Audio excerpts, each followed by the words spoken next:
our third video in Series 2 on outfield play, we're going to talk about throwing the baseball and throwing it specifically as an outfielder. There are some very important things that we need to remember so that we can make sure that we make our throws accurate and we make them with power. The throw you make as an outfielder is going to be longer than anywhere else on the baseball field. So any flaws that we have in our mechanics are going to be put under the microscope. We're going to see issues that arise if these four things aren't taken care of. The first thing that we need to do is make sure that we get a four-seam grip on the ball. That's a grip across the horseshoe on the baseball, like so. The purpose of the four-seam grip is so that we can create lift and carry on the baseball when we make the throw, and also so that we have a clean hop into our respective base that we're throwing to. As an outfielder, we always want to utilize a long hop mentality. The reason for the long hop mentality is twofold. The first reason is the long hop is easier for an infielder to field and make a tag during an assist opportunity. The second reason for the long hop is because it has been scientifically proven that a long hop throw to a respective base is going to get there quicker than a ball that flies through the air. We need to utilize this as much as possible, and when you watch on TV, you'll see it all the time. The second thing we need to remember when we're throwing the baseball is going to be our foot placement.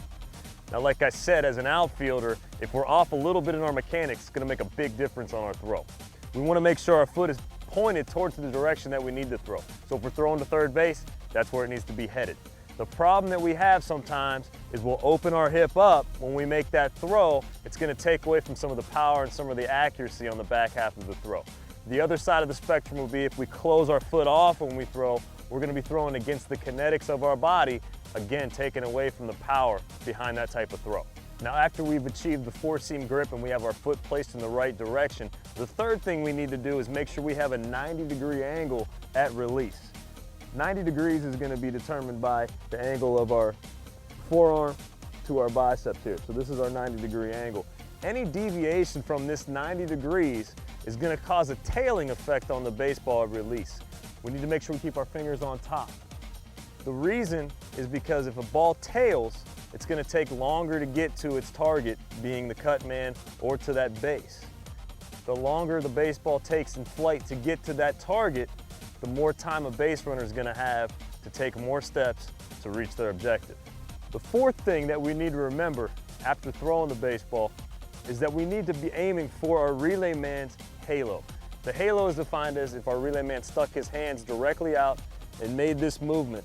This is the area where we want to throw the baseball. The reason for this is because if we stay behind the ball, we make a good strong throw through that halo, he's going to be able to handle it if he needs to cut it, or if he lets it go through his halo, it's going to long hop one time into the respective base that we're throwing to.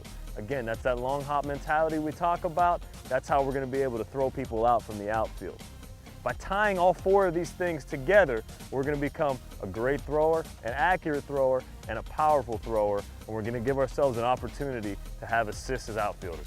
That concludes our third video in the series, receiving and throwing the baseball as an outfielder. Up next, we're going to show you a drill that's going to help ingrain that long hop mentality and teach you how to build arm strength as an outfielder.